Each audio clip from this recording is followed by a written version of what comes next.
Big development at this hour. Demonstrations expected today at the Isaac Elementary School District. Yeah, in fact, school staff is expected to be out today with questions about whether they're even going to be able to be paid this week.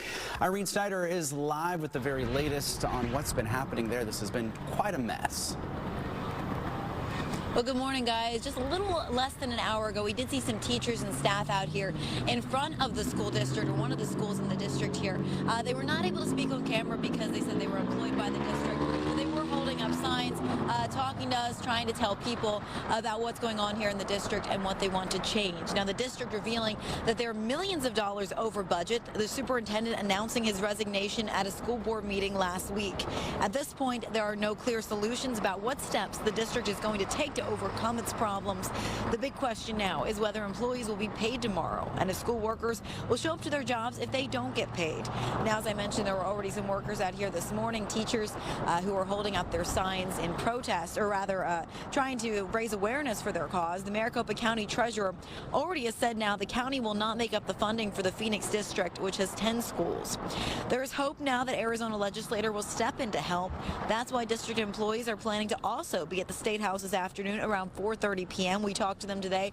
They said they still plan to be there. They also plan to ask state lawmakers to make fixing the district's financial issues their priority. There's also a Board of Education meeting scheduled for 9 a.m. this morning, but the Isaac School District situation is not specifically on the agenda. And we will have continuing coverage. School is already in session now at this point, so all the teachers that we saw out here earlier today, they're already inside teaching right now. They said they plan on being out here again tomorrow morning, again holding up their signs to try and raise awareness for what's going on here in the school district. We'll make sure to stay with Fox 10 for the latest on air and online for all the latest developments on the story. We'll send it back to you guys for now.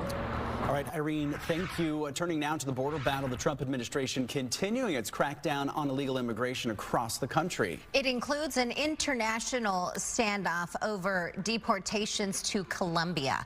Colombia backing down and agreeing now to take back illegal immigrants. Initially, they did not want those U.S. military planes flying those immigrants back to their country. The South American country's president refusing to allow U.S. military planes initially to land, saying the U.S. cannot treat Colombian migrants as criminals. President Trump then threatened tariffs, travel restrictions, and sanctions. The White House says most of the sanctions are now on hold as those flights are set to resume, and the roundups will, in fact, continue.